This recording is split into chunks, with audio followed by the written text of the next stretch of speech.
Back here now on the GSMC Chip Shot Football Podcast to continue on and talk about some more of these rookie quarterbacks. I just finished talking about the three that I was left most impressed with after the second week of preseason, and that was my mindset heading into this week, thinking about Michael Penix. I was really looking forward to watching Caleb, Jaden, Bo, and Michael Penix on top of that. We also saw Drake May, but he played on Thursday, and we already talked about him. So I was really looking forward to watching those three and Michael Penix because they all played very well in their week one matchups. With Michael Penix in his debut against the Miami Dolphins, finished 9 for 17, 104 yards in a quarter and a half of playing time. So he already got a good amount of playing time, more than any of the other guys I finished talking about did. And he did very well. I think most of the reviews were very positive. Raheem Morris had to say very good things about him after that game. So knowing that he played well, you were left pleasantly surprised about it. And really knowing that he's not going to be the starter, right? I think that's the consensus around everybody, is that Kirk Cousins is going to be the starter, right? Why wouldn't he play this week? That was my understanding of the entire thing. I thought he was going to play on Saturday against the Baltimore Ravens, but instead it was Taylor Heinicke out there, and, Michael Penix never got into the game. And after that, obviously people were left wondering why, and Raheem Morris had this to say about his decision to not play Michael Penix anymore, not only in the second week that just concluded, obviously this past weekend, but overall not playing him anymore in the preseason. Raheem Morris said, "We wanted to see him be able to answer questions, talk about it on the sideline, go out there and execute, make mistakes, and know what to do. We saw enough last week of Michael Penix in the live stuff, and now we had the chance to mitigate him in practice. We give him a bunch of live stuff in practice that you do everything that you would do in a game other than get hit." And after that, he made it official that Michael Penix will not play in the third preseason game afterwards. So he's done. We're probably not going to see more of him. We're not going to see more of him in the preseason. And now talking about the decision to do that, right? It's just odd to me. It's weird because, again, he's not going to be the starter. It's going to be Kirk Cousins. You paid him $100 million guaranteed, a massive contract to sign with your team over the offseason, and there's no reason why Kirk wouldn't play, right? He's healthy enough to practice and everything like that. Unless for some reason, honestly, I would be lying if I said that it didn't cross my mind, like maybe we just don't know something about Kirk, or maybe they're holding off on Kirk because they know Michael Penix might start, so let's not play him anymore in the preseason. That crossed my mind for a brief second. I'd actually be lying to you guys if I didn't think, is there any world where Michael Penix just starts outright over Kirk Cousins?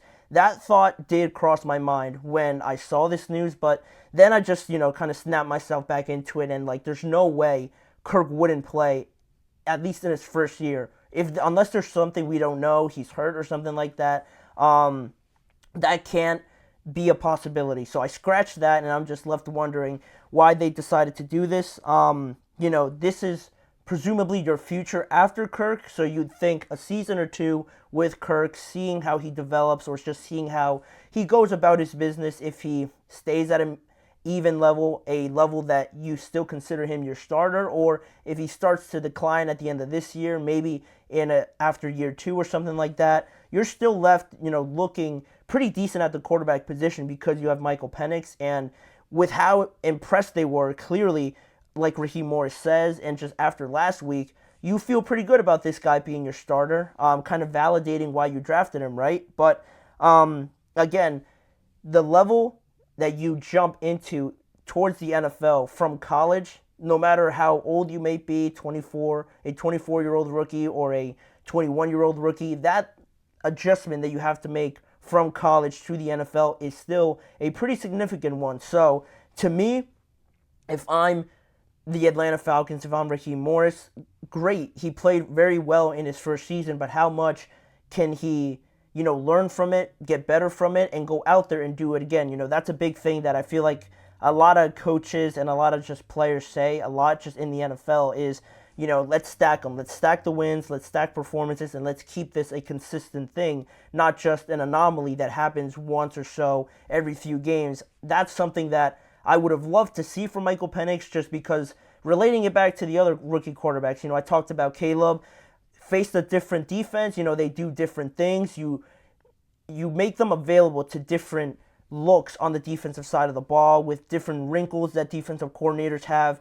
You make them available to those opportunities to not only see it, adjust to it, learn from it, and see how they counter those moves. And if they're successful against it, that's awesome. But if not, they go back, they learn from it, and see, oh, well, this guy did this, where last week this other defensive coordinator did this other thing. That worked, this didn't work, so we'll learn from it, and next time I see it, I'll know what to do. Only limiting him to not only the game against the Dolphins, that's a different decision, but to then say, like Raheem Morris said, that they do a bunch of live stuff in practice, that is beneficial. I don't know how much, actual hitting and how much they go 100% in the Falcons practice, but I like the idea of that. But again, you can only learn so much stuff from going up against the same defense every single day. As much as they've gotten better, Matthew Judon coming in, Jesse Bates, one of the best safeties, Justin Simmons as well, they're going to give you struggles in practice. But to me, I think you're still limiting Michael Penix from seeing different coverages and seeing different looks from any team that he faces in just the preseason, because it's only 3 games. So I wouldn't have had any problem if they played him all 3 games, because again, he's not going to be the starter.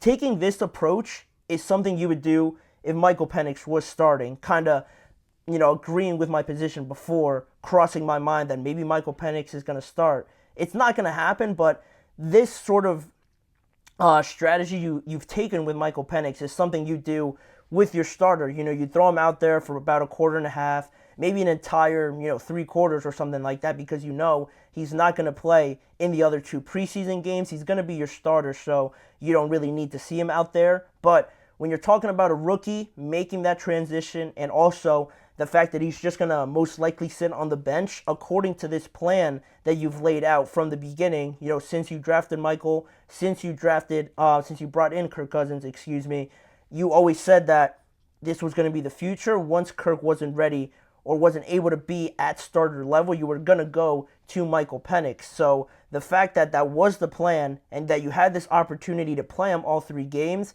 but to just decide not to do it, is puzzling to me. I don't really agree with it. Again, because he's going to see different looks with each game that he plays, and also a lot of time on the bench, you do learn from just watching, talking with Kirk throughout the course of a game, maybe going over what he saw out there and something like that, but it's not the same as getting the live reps. Definitely not in an actual regular season game, because making that transition to the NFL level is one thing, but to go from preseason games to NFL regular season games is another transition that Michael Penix is going to have to go through eventually when he is named the starter. So this whole thing was very surprising to me, just weird, because it kind of relates back to what I was talking about last week with Sean McVay, and it almost seems like the younger McVay, Kyle Shanahan, Matt LaFleur type of coaches are kind of taking the same approach to the preseason a little bit, when we talked about Sean McVay and giving the opportunity to his assistant coach, Aubrey Pleasant, to coach in that game, almost not putting as much emphasis on the actual preseason game and resting a bunch of his starters as well, because, he just doesn't, I don't want to say he doesn't see the value in the preseason, but he just feels like it's better suited to get other players out there rather than having his starters out there for maybe just a quarter or a quarter and a half. It seems like more of these young guys, these young coaches that are like the McVays, like the Raheem Morrises, go out there and just don't play their starters as much in the preseason anymore, or are starting to make that transition into focusing more so on practice in a controlled environment, in a situation where you can really try and force what your quarterback or what your team is really trying to do out there, rather than going out there in a game, playing them for about a quarter, maybe 2 quarters or something like that, and not really getting out of it what you planned on, because you don't know what's going to happen in a game, obviously. At practice, you could simulate situations, simulate 2-minute drills and things like that. You really work on what you want your quarterback or your player to get better at, whereas in a game, you might play a couple series and you go 3-0 in all of them, and then really have you really improved on what you wanted to before the game started. So that's another reason why perhaps Raheem Morris went this way, but it's just weird. I don't really see the benefit in sitting Michael Penix too much. While he is more experienced than a couple other quarterbacks, perhaps, I think he's 24 or close to 25 already. I would have really liked to have seen him out there, especially against the Ravens, where if Michael Penix started that game, because Kirk Cousins already pretty much isn't going to play the entire preseason, going up against those Ravens starters, perhaps, it would have been interesting to see how he, combated that, what he would have done with very exotic looks that the Ravens throw out there as well, against good players as well. Would have been just great to see for Michael Penix. Even if he struggled, it would have been something to learn on and something you could afford to happen, because he's not going to be the starter, so it's not like there's any real pressure on him to go out there and perform if Kirk is just going to start throughout 2024. So that's sort of how I felt about it. Just wasn't expecting this news, honestly. We saw Drake May play for the first time. He looked great. Caleb, Jaden, Bo, J.J. McCarthy's already been ruled out for the entire year. This would have been cool to see Michael Penix out there, but, it was the decision that the Falcons felt was best for them. We're going to see how it pays out eventually. Hopefully nothing happens to Kirk this year or anything where it forces Michael Penix to play, but, it is what it is now. We'll see. Maybe they'll have a change of heart. Probably not, but that's just me being hopeful. But that's pretty much it for that segment on Raheem Morris and the Falcons deciding to sit Michael Penix for the second preseason game. We're going to move on to the other topic I mentioned before, Gardner Minshew officially winning the Raiders head coaching job for 2024, beating out Aiden O'Connell. We're going to get into what Antonio Pierce said and just my thoughts on Gardner Minshew winning this job. Then Geno Smith also approaching the Seattle Seahawks about looking for a new contract. And lastly, in the last segment, we're going to talk about the Steelers and Russell Wilson making his preseason debut, Justin Fields coming on, and the offense looking pretty disappointing from the first week of preseason. So those topics are coming up. You're listening to the GSMC Chip Shot Football Podcast.